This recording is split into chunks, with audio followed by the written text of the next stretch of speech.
Hello മക്കൾസ്, welcome back to silent learning, welcome back to Hindi. മക്കളെ, ബാബു സാറാണേ. നമ്മുടെ ആഫീൽ എക്സാമിനേഷന് നമുക്ക് പഠിക്കാനുള്ള ഏറ്റവും പ്രധാനപ്പെട്ട ഒരു കവിതയാണ് ഹൈക്കു. ഹൈക്കു കവിത. എന്താ മക്കളെ ഹൈക്കു കവിത? ഇതിന്റെ ഉത്ഭവം ശരിക്ക് ജപ്പാനിലാണ്. ഈ ഹൈക്കു കവിതയ്ക്ക് ഒരു പ്രത്യേകത ഉണ്ട്. കുഞ്ഞൻ കവിതയാണ്, 3 വരി മാത്രമേ ഉണ്ടാവുകയുള്ളൂ. പക്ഷേ 3 വരി എന്നതിനപ്പുറം ഇതിൽ ഒന്നാമത്തെ വരിയിൽ 5 അക്ഷരവും, രണ്ടാമത്തെ വരിയിൽ 7 അക്ഷരവും, മൂന്നാമത്തെ വരിയിൽ 5 അക്ഷരവും, അങ്ങനെ 5ഉം 7ഉം 12, 5ഉം 17, അങ്ങനെ 17 അക്ഷരങ്ങൾ കൊണ്ടാണ് ഈ കവിത എഴുതുന്നത്. ഓക്കെ, 5, 7, 5 ഇങ്ങനെയാണ് കവിതകൾ ഉണ്ടാവും, ഈ ഹൈക്കു കവിതകൾ എഴുതുന്നത്. അപ്പോൾ ഈ അക്ഷരങ്ങളിൽ ലിമിറ്റ് ചെയ്യപ്പെടണം എന്നുള്ളതാണ്. അപ്പോൾ അങ്ങനെ അല്ലെങ്കിൽ ആശയം വരുന്ന കവിതകൾ എഴുതുമ്പോൾ ഏതെങ്കിലും ഒരു അക്ഷരം അധികം വരുന്ന വാക്ക് വരികയാണെങ്കിൽ അതിന് പകരം അക്ഷരക്കുറവുള്ള വാക്കുകൾ വെച്ചിട്ട് വേണം ഇതിൽ അഡ്ജസ്റ്റ് ചെയ്യാൻ. ഓക്കെ, അപ്പോൾ മനോഹരമായ കവിതയാണ് ഹൈക്കു കവിതകൾ. കവിതകൾ രംഗത്തെ ഒരു ബോൺസായി ആണ് അല്ലേ? കവിതകളിലെ ഒരു ബോൺസായി കവിതയാണ് ഇത് ഹൈക്കു എന്ന് പറയുന്നത്. Okay, yes. അപ്പോൾ നമുക്ക് നോക്കാം. ഈ കവിത നമുക്ക് പഠിക്കാനുള്ളതാണ്. വെരി വെരി ഇമ്പോർട്ടൻ്റ് ആണ്. ഇതിൽ നിന്ന് ആഫീൽ എക്സാമിനേഷൻ ചോദ്യം വരും. ഓക്കെ, ഇതിൽ നിന്ന് 1 മാർക്കിന്റെ ചോദ്യം ഉണ്ടാവും, 2 മാർക്കിന്റെ ചോദ്യം ഉണ്ടാവും, 3 മാർക്കിന്റെ ചോദ്യങ്ങളും ഉണ്ടാവും. ഓക്കെ, അപ്പോൾ നമുക്ക് നോക്കാം. 6 ഹൈക്കു ആണ് നമ്മൾ പഠിക്കാനുള്ളത്. ഡോക്ടർ ഭഗവത് ശരൺ അഗ്രവാളിന്റെ കവിതകളാണ്. ഓക്കെ, ഈ 6 എണ്ണം നിങ്ങൾ സ്ക്രീനിൽ കാണുന്ന ഈ 6 ഹൈക്കുകളിൽ ഏതെങ്കിലും ഒന്ന് മസ്റ്റായിട്ട് നമ്മളോട് ചോദിക്കും. നമുക്ക് നോക്കാം എളുപ്പത്തിൽ. ഒന്നാമത്തെ ഹൈക്കു ഇതാണ്. നോക്കൂ മക്കളെ. നബ്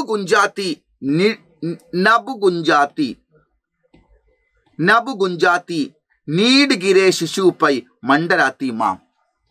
അമ്മയുടെ സ്നേഹത്തെ കാണിക്കുന്ന ഏറ്റവും മനോഹരമായ ഒരു കുഞ്ഞൻ ഹൈക്കുവാണിത്. നബ് ഗുഞ്ചാത്തി, മേഘം ഗർജിച്ചു. നീഡ് ഗിരേ, മേഘം ഗർജിച്ചു. അപ്പോൾ എന്ത് ചെയ്യും? സ്വാഭാവികമായിട്ടും മഴയും പെയ്യും. അപ്പോൾ ശിശു പൈ, നീഡ് ഗിരേ എന്ന് പറഞ്ഞാൽ പക്ഷിക്കൂടുകൾ താഴെ വീണു തകർപ്പൻ മഴയത്ത്. ശിശു പൈ, കുഞ്ഞുങ്ങൾ തേങ്ങിക്കരഞ്ഞു. മണ്ടരാത്തി മാം, അമ്മച്ചി അതിൻ്റെ അടുത്ത് നിന്ന് എങ്ങോട്ടും ഓടിപ്പോകാൻ കഴിയാതെ അതിൻ്റെ ചുറ്റുപാട് ഓടിക്കളിക്കുന്നു. ഓക്കെ, ശക്തമായ മഴയാണ്, കൂട് താഴെ വീണു, കുഞ്ഞുങ്ങൾ ഇങ്ങനെ കരഞ്ഞുകൊണ്ടിരിക്കുകയാണ്. അമ്മ പറന്നു ദൂരെ പോകുന്നില്ല. അമ്മയുടെ നിസ്സഹായ അവസ്ഥ, കുഞ്ഞുങ്ങൾ ഇട്ടേച്ച് പോകാൻ കഴിയാത്ത അപാരമായ സ്നേഹത്തെക്കുറിച്ചാണ് ഇവിടെ സൂചിപ്പിക്കുന്നത്. സാരാംശം, നമുക്ക് ഈ ഹൈക്കു തന്നിട്ട് ഇതിന്റെ സാരാംശം എഴുതാൻ പറഞ്ഞാൽ നിങ്ങൾ എങ്ങനെ എഴുതണം? കബി കബി വർഷ, ചിലപ്പോഴൊക്കെ മഴ, ഹവ കാറ്റിലും, ആദിക്കെ കാരണവും മുതലായ കാരണത്താൽ, പേടോസെ വൃക്ഷങ്ങളിൽ നിന്ന്, നീടേ പക്ഷിക്കൂടുകൾ, നീച്ചെ ഗൃത്തഹെ താഴെ വന്ന് വീഴുന്നു. പരന്തു പക്ഷേ, നീച്ചെ ഗിരേ ബച്ചോങ്കോ താഴെ വീണ് കിടക്കുന്ന കൂട്ടിൽ താഴെ വീണ് കിടക്കുന്ന കുഞ്ഞുങ്ങളെ, ചോഡ്കർ ഉപേക്ഷിച്ചിട്ട്, ഉൻകി മാം അതിൻ്റെ അമ്മ, ഉഡ്നഹി ജാത്തി ഒരിക്കലും എങ്ങോട്ട് പറന്നു പോകാറില്ല. മാം കി മമത അമ്മയുടെ ആ സ്നേഹം അതുലനീയഹേ തുലനം ചെയ്യാൻ പറ്റാത്തതാണ്. അത് നമ്മൾ കാണുമ്പോൾ കവിക്ക് അത് കണ്ടപ്പോൾ വല്ലാത്ത സങ്കടമാണ് ഫീൽ ചെയ്യുന്നത് അല്ലേ? ആ പക്ഷിയുടെ ആ കുഞ്ഞുങ്ങളോടുള്ള സ്നേഹം അപാരമായ, തൻ്റെ ജീവനേക്കാൾ അവർ തങ്ങളുടെ കുഞ്ഞിനെ സ്നേഹിക്കുന്നു എന്നുള്ളതാണ്. പക്ഷെ നിസ്സഹാവസ്ഥയിലായി പോവുകയാണത്. അവിടെ അമ്മയുടെ അപാരമായ സ്നേഹത്തെയാണ് സൂചിപ്പിക്കുന്നത്. ലോകത്തെ ഏത് ജീവജാലത്തിൻ്റെയും അമ്മ അപാരമായ സ്നേഹമുള്ളവയാണ്. നോക്കൂ, അതിൽ നമ്മളോട് ചോദിക്കുന്നത് കബ് പേഡ്സേ, എപ്പോൾ വൃക്ഷത്തിൽ നിന്ന്, നീഡ് ഗീർപ്പെടുത്തായേ പക്ഷിക്കൂടുകൾ താഴെ വീഴുന്നത് എപ്പോഴാണ്? ബാദൽ ഗർജനത്തെ സമയം, മേഘം ഗർജിക്കുമ്പോൾ. മേഘം ഗർജിക്കുക എന്ന് പറഞ്ഞാൽ ശക്തമായി ഇടിവെട്ടും. അപ്പോൾ എന്ത് ചെയ്യുന്നു? ശക്തമായ മഴ പെയ്യും. ഓക്കെ, അപ്പോൾ എന്ത് ചെയ്യും? ശക്തമായ കാറ്റും ഉണ്ടാവും. ആ സമയത്താണ് പക്ഷിക്കൂടുകൾ താഴെ വീഴുന്നത്.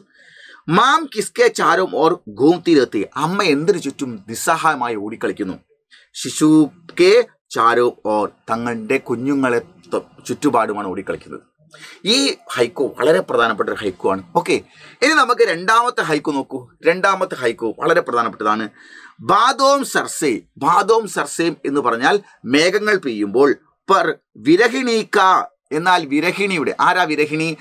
തൻ്റെ പ്രിയതമനെ, ദൂരെയുള്ള തൻ്റെ പ്രിയതമൻ എന്ന് വരും, എപ്പോൾ വരുമെന്ന് ആശങ്കപ്പെട്ടുകൊണ്ട് നിൽക്കുന്ന പെൺകുട്ടിയാണ് നമ്മൾ വിരഹിണി എന്ന് പറയുന്നത്. അപ്പോൾ ബാദോം ബർസേ, മേഘങ്ങൾ ശക്തമായി മഴ പെയ്തോട്ടെ, പർ വിരഹിണീക്ക പക്ഷേ അപ്പോൾ ഒരു വിരഹിണിയുടെ സൂക്ക ആങ്കൻ, ഒരു വിരഹിണിയുടെ വീട്ടുമുറ്റം ഉണങ്ങി വരണ്ട് കിടക്കുകയായിരിക്കും. ശക്തമായ മഴ പെയ്യുമ്പോഴും വിരഹിണിയുടെ മനസ്സ് അല്ലെങ്കിൽ വിരഹിണിയുടെ വീട്ടുമുറ്റം എന്താണ്? ഉണങ്ങി വരണ്ട് കിടക്കുകയാണ്. അവളെ സംബന്ധിച്ചിടത്തോളം ഏറ്റവും വലിയ പ്രയാസം അനുഭവിക്കുന്ന സമയത്ത് പോലും ഇത്ര മഴ പെയ്താലും അവളെ സംബന്ധിച്ചിടത്തോളം വരൾച്ച തന്നെയാണ് എന്നാണ്. ഓക്കെ, പ്രണയത്തിൻ്റെ സ്നേഹത്തിൻ്റെ ഉദാത്തമായ സന്ദേശമാണ് അവിടെ നൽകുന്നത്. സാരാംശം എങ്ങനെയാണ്? വിരഹിണിക്ക ജീവൻ, വിരഹിണിയുടെ, അതായത് തൻ്റെ പ്രിയതമനെ കാത്തിരിക്കുന്ന, കണ്ണിൽ എണ്ണയൊഴിച്ച് പ്രിയതമനെ കാത്തിരിക്കുന്ന ഒരു വിരഹിണിയുടെ ജീവൻ ദുഃഖ് ഓർ പീഡാവും കായ, അവളുടെ ജീവിതം എന്തെല്ലാം സമൃദ്ധിയായ സുഖസൗകര്യങ്ങൾ ഉണ്ടെങ്കിൽ ശരി, തൻ്റെ പ്രിയതമനെ അടുത്തില്ല എന്നുള്ള കാരണത്താൽ അവൾ ദുഃഖത്തിലാണ്. പീഡാവും കാഹെ, വേദന നിറഞ്ഞവയുമാണ്. പതി സാമീപ്യക്ക് ബിന, ഭർത്തൃ സാമീപ്യമില്ലാതെ, സുഖബരേ മൗസമ്യംബി, വളരെ സുഖസമൃദ്ധമായ കാലാവസ്ഥയിൽ പോലും, ഉസ്കാ മൻ, അവളുടെ മനസ്സ്, രൂക്ക സുക്കാരത്തെ, ഉണങ്ങി വരണ്ട് കിടക്കും. ഏറ്റവും വസന്തകാലം വന്നോട്ടെ, മഴക്കാലം വന്നോട്ടെ, ഏത് കാലാവസ്ഥ വന്നോട്ടെ, ഏറ്റവും സുഖകരമായ സിറ്റുവേഷൻ വന്നാലും ശരി, ഭർത്താവ് തൻ്റെ അടുത്തില്ലാതെ അല്ലെ പ്രിയതമൻ അടുത്തില്ലാതിരിക്കുന്ന ഒരു സ്ത്രീയെ സംബന്ധിച്ചിടത്തോളം, അവളെ സംബന്ധിച്ചിടത്തോളം വരണ്ട് ഉണങ്ങിപ്പൊട്ടിയ ഒരു കാലാവസ്ഥ പോലെയാണ് അവളുടെ ലൈഫ് അപ്പം നിൽക്കുന്നത്.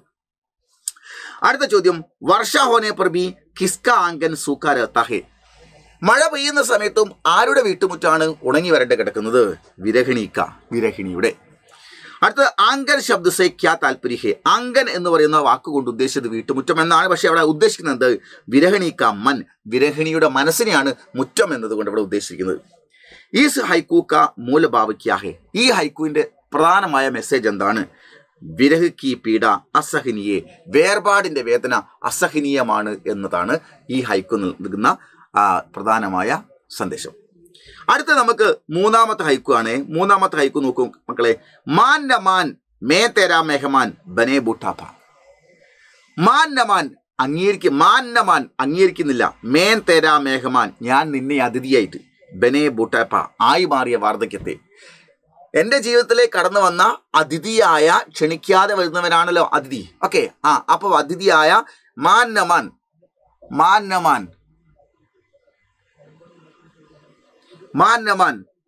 മേൻ തേരാ മെഹമാൻ ബനേ ബൂട്ടാപ്പ, എൻ്റെ ജീവിതത്തിലേക്ക് ക്ഷണിക്കാതെ വന്നിരിക്കുന്ന ഈ അതിഥിയെ ഞാൻ ഒരിക്കലും അംഗീകരിക്കുകയില്ല. അതാരാണ്? വാർദ്ധക്യം. ഒരാളും വൃദ്ധനാവാൻ അല്ലെങ്കിൽ വൃദ്ധയാവാ എന്നുള്ളത് ആഗ്രഹിക്കുന്നില്ല എന്നുള്ളതാണ്. അപ്പോൾ ഈ ഹൈക്കു നോക്കൂ, സാരാംശ്, കോയി ബി വ്യക്തി, ഒരു വ്യക്തിയും ബൂട്ടാപ്പ നഹി ചാത്ത, വാർദ്ധക്യം ആഗ്രഹിക്കുന്നില്ല. പരന്തു പരിവർത്തൻ പ്രകൃതി ക നിയമഹേ, നിങ്ങൾ ആഗ്രഹിക്കുന്നുണ്ടോ ഇല്ലയോ എന്നുള്ളതല്ല, മാറ്റം പ്രകൃതിയുടെ നിയമമാണ്. ഹരേക്കോ ഉസേ സ്വീകാരണ പടേക, എല്ലാവർക്കും അത് സ്വീകരിച്ചേ മതിയാവും. അതാണ് അതിൻ്റെ ആശയം. ഇനി മനുഷ്യ കിസ്കോ നഹി മാൻത, ഒരു മനുഷ്യനും എന്താണ് അംഗീകരിക്കാത്തത്? ബുഡാപ്പേക്കോ, വാർദ്ധക്യത്തെ അംഗീകരിച്ചു കൊടുക്കാൻ അങ്ങോട്ട് തയ്യാറാകുന്നില്ല. അടുത്തത്, ന മാന്യ പ്രബി, അംഗീകരിക്കുന്നില്ലെങ്കിലും കോൻ അതിഥിക്കെ രൂപയും, ആരാണ് അതിഥി എന്ന രൂപത്തിൽ ജിന്ദഗിമേ ആത്തഹേ, ജീവിതത്തിലേക്ക് കയറി വരുന്നത്? നിങ്ങൾ അംഗീകരിച്ചാലും അംഗീകരിച്ചില്ലെങ്കിലും അതിഥിയെപ്പോലെ നമ്മുടെ ജീവിതത്തിലേക്ക് കടന്നു വരുന്നത് ആര്? ബൂട്ടാപ്പ, വാർദ്ധക്യം. ആരും വിളിക്കുന്നില്ല അതിനെ, പക്ഷെ അത് കയറി വരിക തന്നെ ചെയ്യും, നിങ്ങൾ അംഗീകരിച്ചാലും അംഗീകരിച്ചില്ലെങ്കിലും. അടുത്ത, ഈ ഹൈക്കു കാ മൂൽ ഭാവിക്കാഹെ, ഈ ഹൈക്കുവിന്റെ പ്രധാനപ്പെട്ട മെസ്സേജ് എന്താണ്? പരിവർത്തൻ, മാറ്റം, കൊയ്ബി, ആർക്കും തന്നെ രോക് നഹി സക്ത, തടയുക സാധ്യമല്ല. പരിവർത്തനം, മാറ്റം എന്നുള്ളത് അനിവാര്യമാണ്. അതിനെ ഈ ലോകത്ത് ആർക്കും തടഞ്ഞു വെക്കുക സാധ്യമല്ല. നിങ്ങൾ പ്രായമായിക്കൊണ്ടേയിരിക്കും, നിങ്ങൾ അത് സ്വീകരിച്ചാലും സ്വീകരിച്ചില്ലെങ്കിലും എന്നുള്ള ഒരു പ്രകൃതി നിയമം കൂടിയാണ് ഈ ഹൈക്കു നമുക്ക് നൽകുന്ന സന്ദേശം. ഇനി നമുക്ക് പഠിക്കാനുള്ളത് നാലാമത്തെ ഹൈക്കു. എന്താ നോക്കൂ മക്കളെ, നാലാമത്തെ ഹൈക്കു, ധന്യാഹേ വർഷ ഖേത്തോമേ കവിതായി, ധന്യാഹേ വർഷ, ധന്യയാകുന്നു വർഷ എന്ന് പറഞ്ഞാൽ മഴ അപ്പോൾ ധന്യാവുന്നു. ഖേത്തോമേം, പാടങ്ങളിൽ, കവിതകൾ, ബോത്തെ കിസാൻ, ബോന എന്ന് പറഞ്ഞാൽ വിതയ്ക്കുക എന്നാണ്. പാടങ്ങളിൽ കർഷകൻ കവിതകൾ വിതയ്ക്കുമ്പോഴാണ് പെയ്ത മഴ ഹാപ്പി ആകുന്നത് എന്ന് പറഞ്ഞാൽ, മഴ വെറുതെ അങ്ങ് പെയ്തു പോകാൻ ആഗ്രഹിക്കുന്നില്ല. മഴ പെയ്യുന്ന സമയത്ത് പാടത്ത് കർഷകൻ നിലം ഉഴുതുമറിച്ച് വിത്തുകൾ മുളപ്പിക്കുമ്പോഴാണ് ആ പെയ്ത മഴയ്ക്ക് സന്തോഷമുണ്ടാവുന്നത് എന്നാണ്. ഓക്കെ, ഈ ഹൈക്കുവിന്റെ സാരാംശം നമ്മളോട് ചോദിച്ചാൽ, സാരാംശ്, വർഷ ജീവൻ ദായിനിഹേ, വർഷ മഴ ജീവൻ നൽകുന്നവയാണ്. ഖേത്തോമേം, വയലുകളിൽ, പാടങ്ങളിൽ, ബീജോ കെ ജരിയെ, വിത്തുകൾ വഴി, ജീവൻ കി കവിതായെ, ജീവിതത്തിന്റെ കവിതകൾ അഥവാ ജീവന്റെ കവിതകൾ, ബോനെവാലെ കിസാൻ കെ കാരണം, വിതച്ചെടുക്കുന്ന കർഷകൻ കാരണം, വർഷ ധന്യ ഹോ ജാത്തിയെ, മഴ ധന്യയായി മാറുന്നു എന്നാണ്. അപ്പൊ മഴയ്ക്ക് സന്തോഷമാവണമെങ്കിൽ ഒരു മഴയ്ക്ക് ശേഷം കർഷകൻ പാടത്ത് വിത്തെറിയുമ്പോൾ മാത്രമാണ് കർഷകൻ സന്തോഷം ഉണ്ടാകുന്നത്, മഴയ്ക്ക് സന്തോഷമുണ്ടാകുന്നത്. കോൻ ധന്യഹേ, ആര് ധന്യയാകുന്നു എന്നാ? വർഷ, മഴ. അടുത്തത്, ഖേത്തോമേ കവിതായും കോൻ ബോത്താകെ, എന്നാൽ മഴ പെയ്യുമ്പോൾ പാടത്ത് വിത്തിറക്കുന്നത് ആരാണ്? കിസാൻ, കർഷകനാണ്. വർഷ കിസ്ക കാരൻ ധന്യഹേ, മഴ എന്ത് കാരണത്താലാണ് സന്തോഷവതിയാവുന്നത്? കിസാൻ ആര് കാരണമാണ്? കിസാൻ കെ കാരൺ. ആര് കാരണം? കർഷകൻ കാരണം. എന്ത് കാരണം? കർഷകൻ വിത്ത് വിതയ്ക്കുന്നത് കാരണം. Okay, yes. അപ്പോൾ മഴ ആര് കാരണം സന്തോഷവാനാവുന്നു? കർഷകൻ കാരണം. മഴ കർഷകൻ ചെയ്യുന്ന എന്ത് പ്രവൃത്തി കാരണമാണ് സന്തോഷവതിയാകുന്നത്? മഴ പെയ്തു കഴിയുന്നതിന് ശേഷം കർഷകൻ പാടത്ത് വിത്ത് വിതയ്ക്കുമ്പോഴാണ്, അത് മുളപ്പിച്ചെടുക്കുമ്പോഴാണ് മഴ ധന്യയാവുന്നത്. അപ്പോൾ ആര് കാരണം? കർഷകൻ കാരണം. എന്ത് കാരണം? അയാൾ വിത്ത് മുളപ്പിക്കുന്നത് കാരണം. Okay, yes. ഇനി നമുക്ക് 5ാമത്തെ ഹൈക്കുവിലേക്ക് നമുക്ക് പോകാൻ. നോക്കൂ. ജബ് ബി കോയി, എപ്പോഴെങ്കിലും, ഫൂൽ ഖിലാ ബാഗ്മേ, തോട്ടത്തിൽ ഒരു പൂവി വിരിയുമ്പോൾ, തൂ യാദായ, നിന്നെയാണ് ഓർമ്മ വരുന്നത്. തോട്ടത്തിൽ എപ്പോഴെങ്കിലും ഒരു പൂ വിരിയുകയാണെങ്കിൽ ഓർമ്മ വരുന്നത് നിന്നെയാണ്. ആർക്ക്? ഇതിൽ നിന്ന് എന്താ മനസ്സിലാക്കുന്നത്? സാരാംശം, പ്രേം കബി നഹി മുർച്ച്താ ഹൈ, പ്രണയം ഒരിക്കലും അവസാനിക്കില്ല. ഒരിക്കലും പ്രണയം അവസാനിക്കില്ല. പ്രണയം സക്സസ് ആയോ ഇല്ലയോ എന്നതല്ല, പ്രണയം ഒരിക്കലും അവസാനിക്കില്ല. പ്രേമി പ്രേമികക്കെ ദിൽമേ, കാമുകി പ്രേമി കാമുകൻ, പ്രേമിക കാമുകി, പ്രേമി പ്രേമികക്കെ ദിൽമേ, കാമുകി കാമുകന്മാരുടെ മനസ്സിൽ പ്രേം കി ബീത്തി യാദേ മുത്തിയെ, പ്രേമത്തിൻ്റെ ഓർമ്മകൾ നിലനിൽക്കുക തന്നെ ചെയ്യുന്നു. അനുകൂൽ വാതാവരണമേ, അനുകൂലമായ സാഹചര്യം വരുമ്പോൾ വേ യാദോമേ ഉപർജാത്തി, അത് ഓർമ്മകളിലേക്ക് വീണ്ടും വരുന്നുണ്ട്. അപ്പോൾ കാമുകി കാമുകന്മാരുടെ മനസ്സിൽ പ്രണയം ഒരിക്കലും ഇല്ലാതാവുന്നില്ല. പക്ഷേ കുറേ കാലങ്ങൾ കഴിഞ്ഞാലും അനുകൂലമായ സാഹചര്യം വരുമ്പോൾ അത് വീണ്ടും മനസ്സിൽ ഓർമ്മ വരുന്നു എന്നാണ്. അപ്പോൾ അതാണ് പൂന്തോട്ടത്തിൽ ഒരു പൂ വിരിയുമ്പോൾ എനിക്ക് നിന്നെ ഓർമ്മ വരുന്നുവെന്ന് കവി എഴുതിയത്. ഇവിടെ നോക്കൂ, ഫൂൽ കഹാങ്കിൽ തഹേ, പൂവ് എവിടെയാണ് വിരിയുന്നത്? ബാഗമേ, തോട്ടത്തിൽ. ഫൂൽ കിൽത്തെ സമയം, പൂ വിരിയുന്ന സമയത്ത് പ്രേമിക്കോ കാമുകന് കിസ്കി യാദാത്തിയെ, എന്തിനെ ഓർമ്മ വരുന്നു? പ്രേമികാക്കി, കാമുകിയെ ഓർമ്മ വരുന്നു. ഇസ് ഹൈക്കുക്ക മൂൽ ഭാവിക്ക, ഈ ഹൈക്കു നൽകുന്ന മെസ്സേജ് എന്താണ്? ഉത്തരം, പ്രേമി പ്രേമികാക്കെ മന്മേ, കാമുകി കാമുകന്മാരുടെ മനസ്സിൽ പ്രേം കി യാദേം, പ്രേമത്തിന്റെ ഓർമ്മകൾ സദാരത്തി, എപ്പോഴും നിലനിൽക്കുക തന്നെ ചെയ്യുന്നു എന്നുള്ളതാണ് ഈ ഹൈക്കു നൽകുന്ന സന്ദേശം. അപ്പോൾ 5ാമത്തെ ഹൈക്കു കഴിഞ്ഞാൽ ഇനി നമുക്ക് അവസാനമായിട്ട് 6ാമത്തെ ഹൈക്കു ആണ് നമുക്ക് പഠിക്കാനുള്ളത്. നോക്കൂ, 6ാമത്തെ ഹൈക്കുയിൽ നമ്മൾ പറയുന്നത് വളരെ പ്രധാനപ്പെട്ടാണ്. ജിനേ ന ഹോത്ത ദർദ് കാ അഹസാസ് ആസു ഓസ്, മഹത്തായ മെസ്സേജാണ്. ജിനേ ന ഹോത്ത, ആർക്ക് അനുഭവപ്പെടുന്നില്ല, ദർദ് കാ അഹസാസ്, വേദനയുടെ പീഡനം, വേദനയുടെ അസഹനീയത ആർക്കാണോ ജിനേ ന ഹോത്ത, ആർക്കാണ് അനുഭവപ്പെടാത്തത്? ദർദ് കാ അഹസാസ്, വേദനയുടെ കാഠിന്യം ആർക്കാണ് അനുഭവപ്പെടാത്തത്? ആസു ഓസ്, അവനെ സംബന്ധിച്ചോളം കണ്ണുനീര് ഒരു വെള്ളത്തുള്ളി മാത്രമാണ്. എന്ന് പറഞ്ഞാൽ മറ്റൊരുത്തൻ വേദന കൊണ്ട് പൊളഞ്ഞ് പെടഞ്ഞ് സങ്കടപ്പെട്ടുകൊണ്ട് കണ്ണുനീർ തുള്ളി കാണുമ്പോൾ ആർക്കാണോ ജീവിതത്തിൽ വേദനയുടെ പ്രയാസങ്ങൾ അനുഭവിക്കപ്പെടാത്തത്, അപ്പോൾ മറ്റുള്ളവൻ്റെ കണ്ണിലെ കണ്ണുനീര് കേവലം ഒരു വെള്ളത്തുള്ളിയായിട്ട് മാത്രമേ ഫീൽ ചെയ്യുള്ളൂ. എന്നാൽ ആർക്കാണോ ദുരന്തവും ട്രാജഡിയും ഒക്കെ അനുഭവിച്ചിട്ട് വേദന അനുഭവിക്കേണ്ടി വന്നത്, അയാൾക്ക് മറ്റൊരാളെ കണ്ണീർ കണ്ടു നിൽക്കാൻ സഹിക്കാൻ പറ്റില്ല. ആ കണ്ണുനീര് കണ്ടു നിൽക്കാൻ പറ്റില്ല അയാൾക്ക്. കാരണം വേദന എന്താണെന്ന് ഇയാൾക്കറിയാം. അപ്പോൾ വേദന അറിയാത്തവർക്ക് മറ്റൊരുത്തൻ്റെ വേദന മനസ്സിലാക്കാൻ കഴിയില്ല. അപ്പോൾ സങ്കടം നിങ്ങൾ പറയുമ്പോൾ സങ്കടം എന്തെന്നറിയാത്തവനോട്, ഒരിക്കലെങ്കിലും സങ്കടപ്പെട്ടു പോവാത്തവനോട് സങ്കടം അവതരിപ്പിക്കുന്നത് വെറുതെ ടൈം വേസ്റ്റ് ആയി പോവുള്ളൂ. ഓക്കെ, അപ്പോൾ അതാണ് ജിനേന്ന ഹോത്ത, ആർക്ക് അനുഭവപ്പെടുന്നില്ല, ദർദ് ക അഹസാസ്, വേദനയുടെ സങ്കടത്തിൻ്റെ വേദനയുടെ അഹസാസ് പ്രയാസങ്ങൾ, ആസു ഓസ്, അവരുടെ മുൻപിൽ നിങ്ങൾ കണ്ണുനീര് അവർക്ക് വെള്ളത്തുള്ളി മാത്രമാണ്. ഇവിടെ അത് വളരെ വലിയ സത്യമാണ്. നോക്ക്, സാരാംശം പറയുന്നത് ദുഃഖ് ഹി സുഖ മാപ്തണ്ട് ഹേ, ദുഃഖ് ഹി, ദുഃഖമാണ്, സുഖ മാപ്തണ്ട്, സുഖത്തിന്റെ അളവുകൾ, സുഖത്തിന്റെ അളവുകൾ ദുഃഖമാണ്, സുഖത്തിന്റെ അളവുകൾ.